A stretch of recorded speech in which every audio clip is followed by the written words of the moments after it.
Assalamualaikum warahmatullahi wabarakatuh. Perkenalkan, saya Ainda Jenarita, NPM 1951020248 sebagai pemateri pertama. Sini saya akan menjelaskan materi mengenai bank sentral dan sistem perbankan serta proses penciptaan dan faktor-faktor yang menentukan jumlah uang beredar. Yang pertama yaitu bank sentral dan sistem perbankan.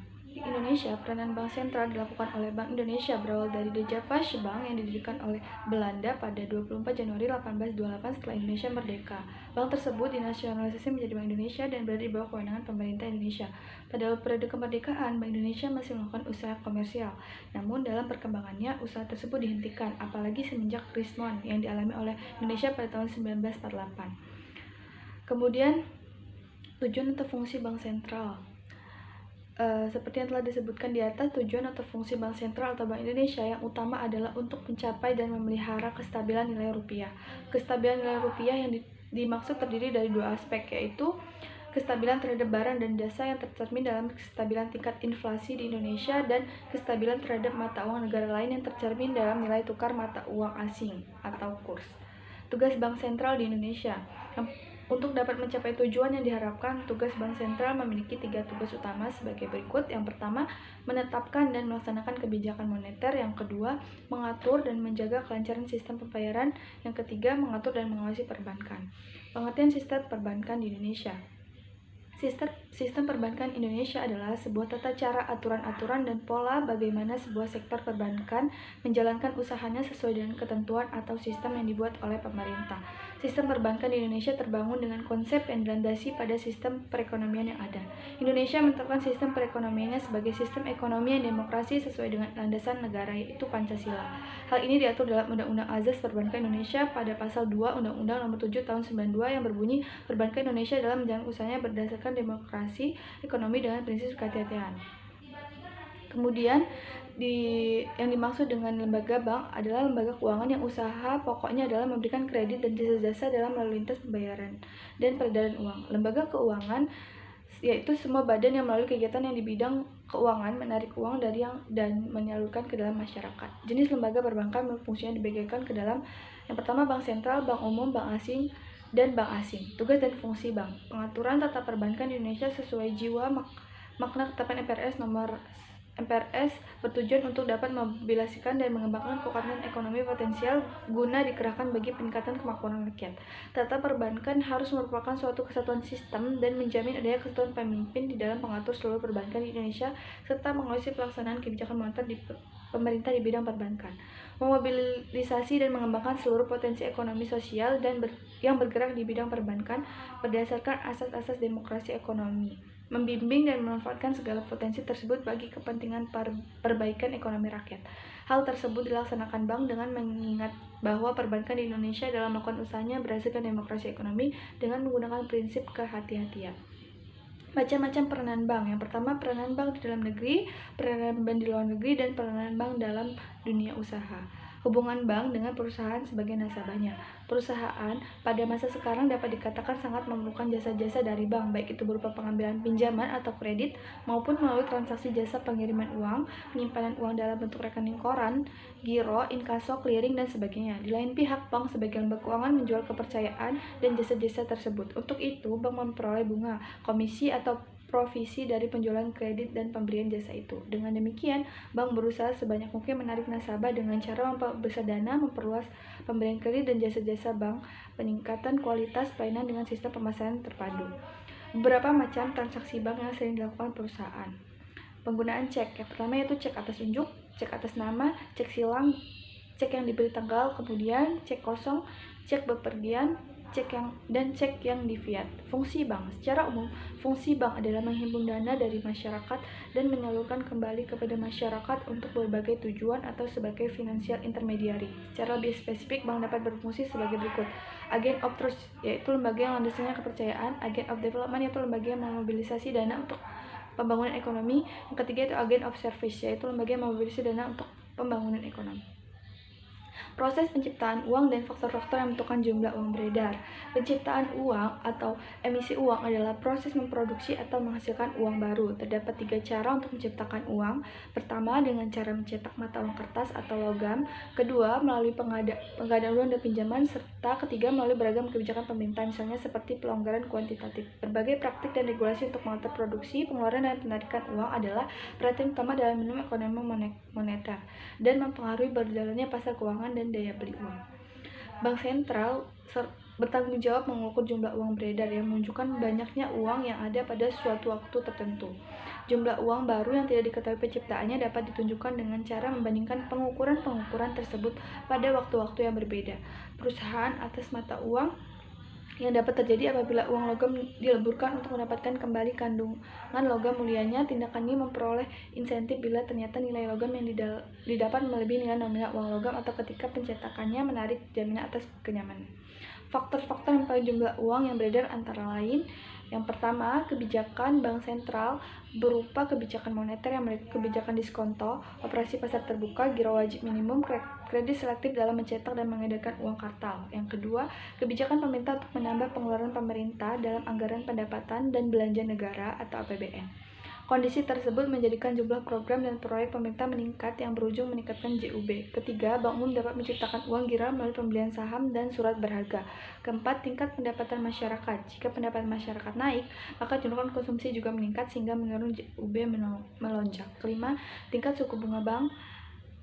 Jika suku bunga kredit perbankan menurun, maka permintaan kredit untuk investasi dan konsumsi juga meningkat. Kondisi tersebut akan mendorong meningkatnya JUB. Keenam, selera konsumen terhadap suatu barang.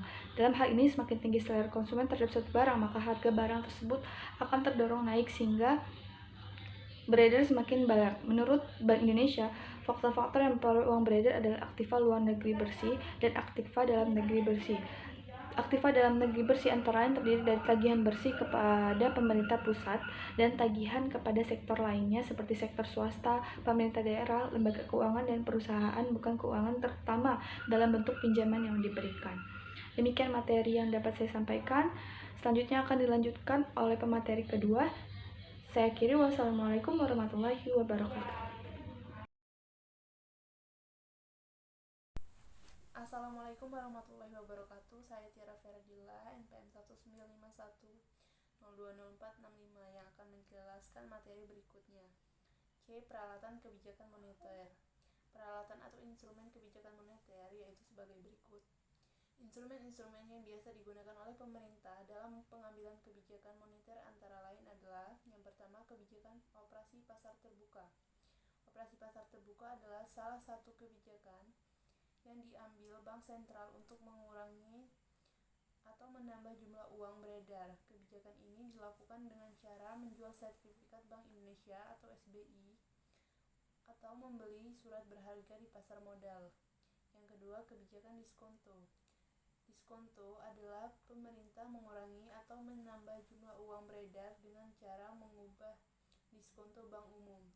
Jika bank sentral memperhitungkan jumlah uang yang beredar telah melebihi kebutuhan atau gejala inflasi, bank sentral mengeluarkan keputusan untuk menaikkan suku bunga. Dengan menaikkan suku bunga akan merangsang keinginan orang untuk menabung.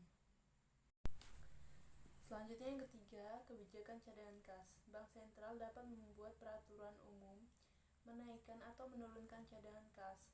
Bank umum menerima uang dari nasabah dalam bentuk giro, tabungan deposito, sertifikat deposito, dan jenis tabungan lainnya.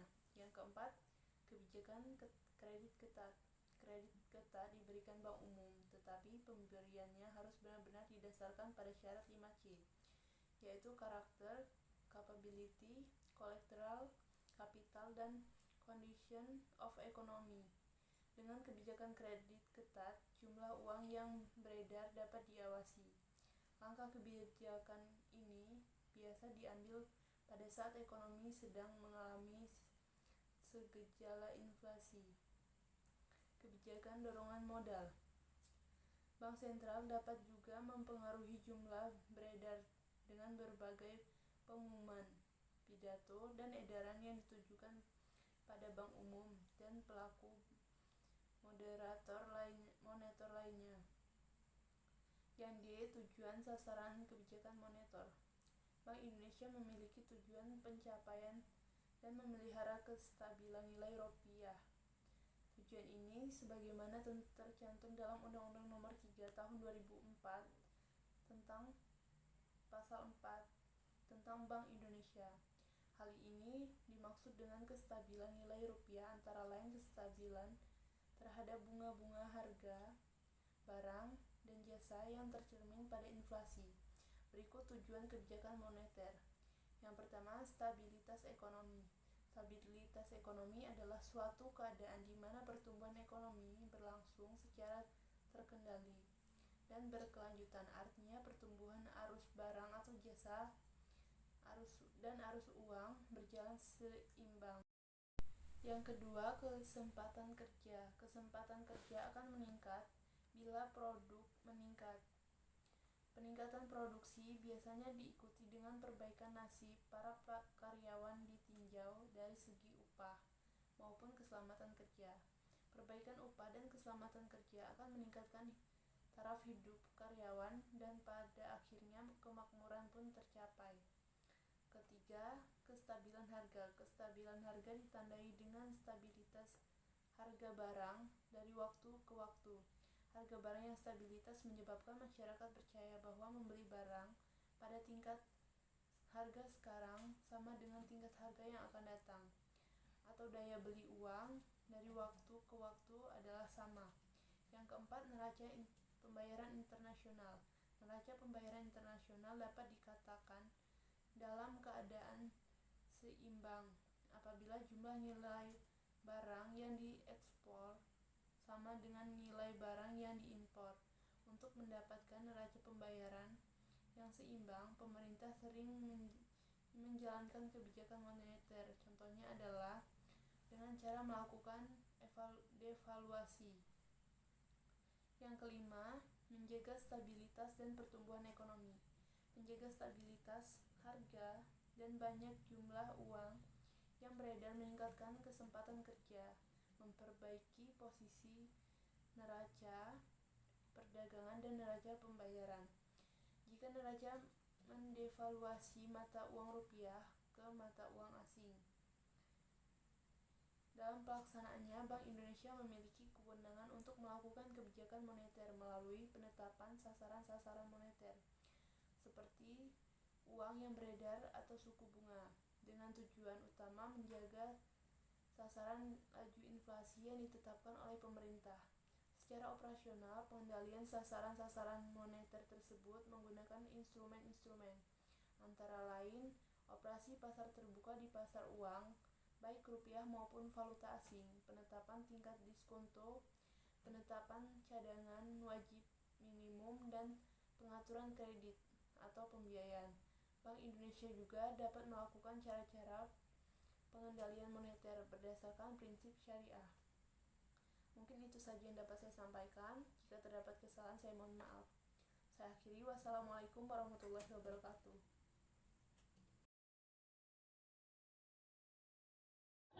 Bismillahirrahmanirrahim. Assalamualaikum warahmatullahi wabarakatuh. Perkenalkan, nama saya Iksan Hakim. Saya di sini akan melanjutkan materi dari pemateri sebelumnya, yaitu tentang kebijakan moneter. Dalam kaitannya dengan tujuan mencapai stabilitas ekonomi, kebijakan moneter bersifat dinamis dan selalu disesuaikan dengan kebutuhan suatu negara. Tetapi kebanyakan negara menetapkan 4 hal yang menjadi ultimate target dari kebijakan moneter, yakni 1. Pertumbuhan ekonomi dan pemerataan pendapatan. Yang kedua, kesempatan kerja. Yang ketiga, kestabilan harga. Dan yang keempat atau yang terakhir, keseimbangan neraca pembayaran. Pertumbuhan ekonomi penting untuk meningkatkan pendapatan masyarakat dan menyerap tenaga kerja. Kestabilan harga perlu dijaga untuk mendukung kegiatan perekonomian dan ketentraman kehidupan masyarakat.